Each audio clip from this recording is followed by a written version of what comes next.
ايه الوضع الاقتصادي؟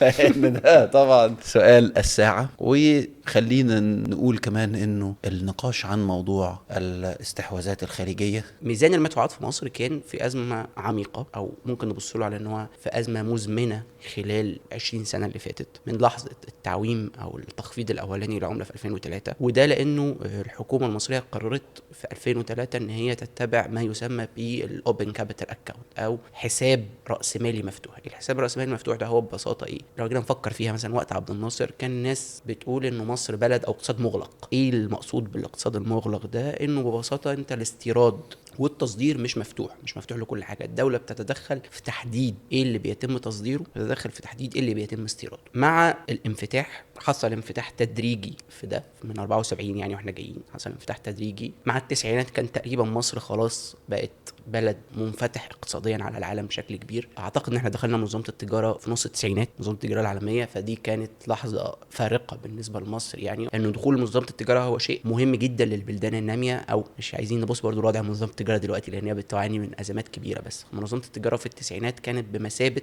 هيمنه صندوق النقد دلوقتي على البلدان الناميه.